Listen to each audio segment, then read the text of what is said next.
Hello everyone, welcome to my YouTube channel. And the today's topic is the uterus. Let us start. The uterus has three main parts: horn, body, and cervix.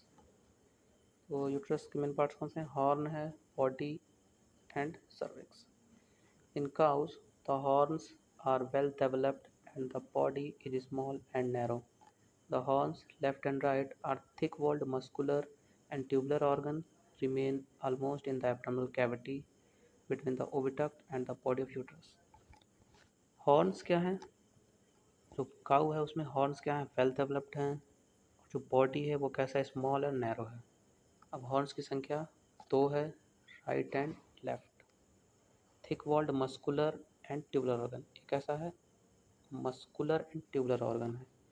Remain almost in the abdominal cavity. सबसे खास बात ये है कि ये abdominal cavity में रहता है, between the oviduct and body of uterus. और किन के बीच में? Oviduct and body of uterus के बीच में। Each horn is 30 centimeter long in non-pregnant condition and is directed forward, downward, backward and upward in a curved manner. The most important thing, खास बात क्या है? Each horn 30 centimeter long की length है, किसमें? Non pregnant condition में। इसका direction देखिए क्या है? Forward, downward, backward and upward in A curved manner. Okay, तो ये आपको याद होना चाहिए, this is important.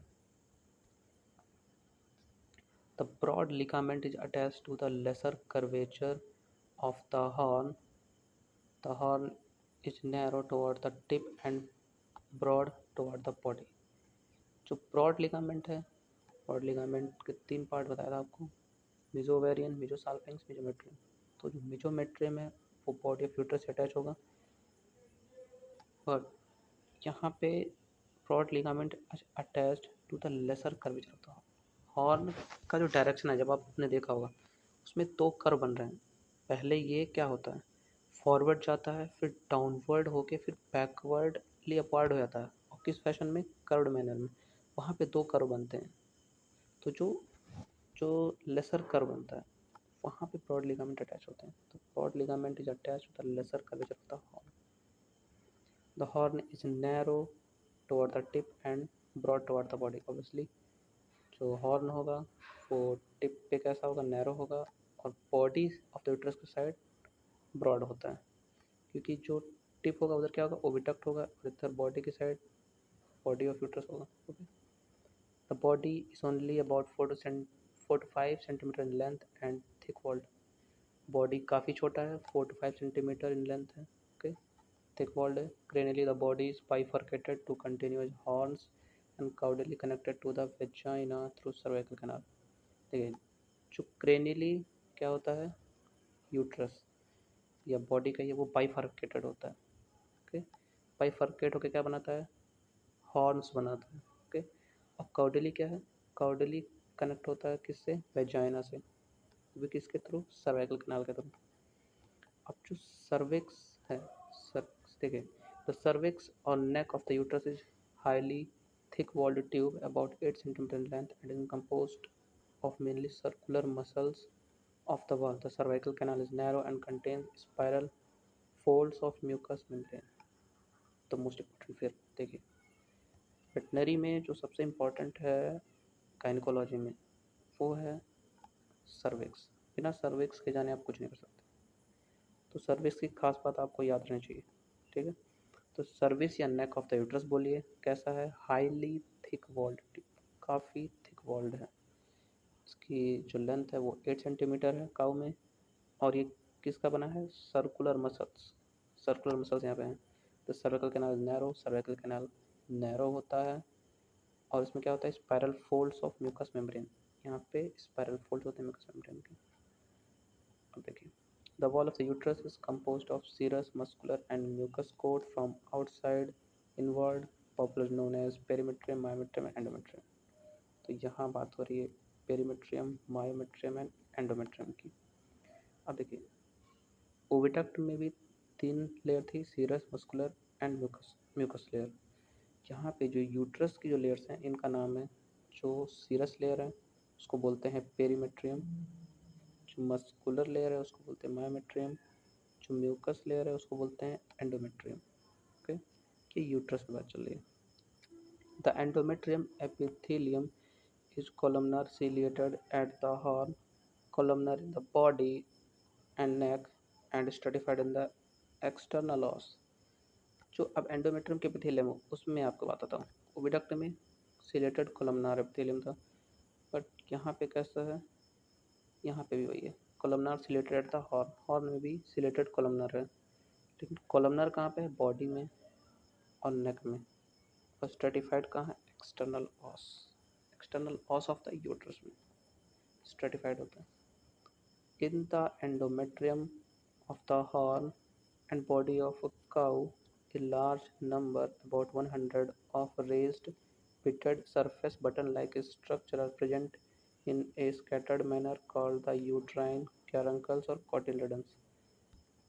One of the most important thing, यहाँ पे ये चीज़ आपको याद रखने की जरूरत है, क्या कैरंकल्स और कॉटिलेडन्स के बारे में, ये हैं क्या, इनके बारे में जानिए।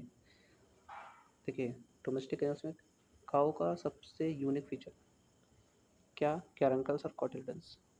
ओके, इसमें होता क्या है, जो एंडोमेट्रियम है हॉर्न और बॉडी ऑफ काऊ का, यहाँ पे क्या है, raised pitted surface, raised pitted surface button like structure. कैसा, raised pitted surface button like structures present in a scattered manner, जिसे हम बोलते हैं यूट्राइन कैरंकल्स या कॉटिलेडन्स। ओके, ये एंडोमेट्रियम में होता है horn and body of the cow में, the horn and body of the cow, इनकी संख्या अबाउट 100। इनका फंक्शन क्या है, कैरंकल्स एंड कॉटिलेडन्स का, देखिए ये दोनों मिल के प्लेसेंटोम का फॉर्मेशन करते हैं। Caruncles and cotyledons, caruncle are the maternal side and cotyledons from the fetal side. When both are interdigitated, they form the placentome, and placentome is a unit of placenta in bovine placenta, and these facilitate the exchange of materials between the fetus and mother। Okay, fetus and dam। Okay, okay, आगे देखते हैं।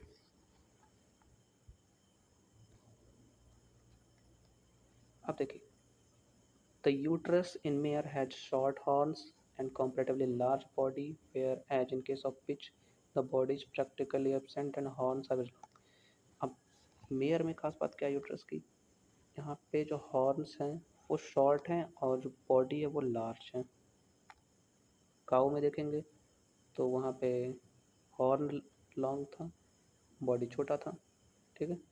इसका उल्टा है mare में, where in case of bitch, क्योंकि bitch में क्या है, body is practically absent and horns are very long. यहाँ पे बॉडी तो ये एब्सेंट हो गई, ओके, और हॉर्न्स क्या हैं, काफ़ी लंबे हैं।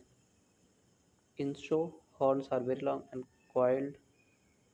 यस, अब शो में देखोगे, शो मीन्स स्वाइन में, तो horns are very long and coiled, ये भी खास बात है। जब आप फिगर देखोगे शो के यूट्रस का, तो वहाँ पे आपको कुछ दिखेगा, coiling of the horn of the uterus. Okay, the vagina and vestibule are tubular, caudal continuation of the genitalia। Obviously, vagina and vestibule are the tubular, caudal continuation of the genitalia। In the in cow, it is about 10 to 20 centimeter in length and presents a suburethral diverticulum just caudal to the opening of the urethra। अब देखिए, cow में ये बता रखा है कि 10 to 20 centimetre length है, कौन से, वेजाइना वेस्टिब्यूल की लेंथ। ओके, अब काउ में एक खास बात और दिया, यूनिक फीचर, सब यूरेथ्रल डाइवर्टिकुलम।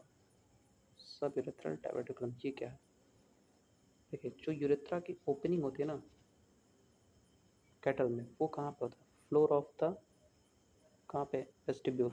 ओके, वेस्टिब्यूल के फ्लोर पे, मीन्स अगर आप देखोगे तो ओपनिंग थोड़ा सा अंदर होता है, थोड़ा सा अंदर होता है, बॉडी के अंदर ही होता है, या पेल्विक कैविटी में अंदर ही होता है, ठीक है। ये आपको फिगर में पता चलेगा, ऐसे नहीं पता चलेगा। I will show in the figure. Okay, तो सब यूरेथ्रल डाइवर्टिकुलम होता है, याद रखिएगा। इसकी क्वेश्चन क्या है, caudal to the opening of the urethra, जहाँ पे यूरेथ्रल ओपनिंग है उसके काउडल। अब रैबिट में क्या है, इन rabbit The horns of the uterus are individual tube and open separately to the cranial end of the vagina. अब रैबिट में खास बातें भी, ये भी याद रखने वाली इंपॉर्टेंट चीज़ है क्योंकि लैब एनिमल्स में है। ओके, तो रैबिट में क्या खास बात है, यहाँ पे जो ओपनिंग है यूट्रस की या हॉर्न ऑफ द यूट्रस है, ये क्या होते हैं, इंडिविजुअल ट्यूब होते हैं and open separately to the cranial of the vagina. कहने का मतलब है कि यहाँ पे दो हॉर्न होते हैं, two horn, two body, two cervix. Okay, ये हाल है यहाँ पे समझ लीजिए। और ये दोनों ओपन हो रहे कहाँ पे, वेजाइना में, two tubes. Okay, thank you.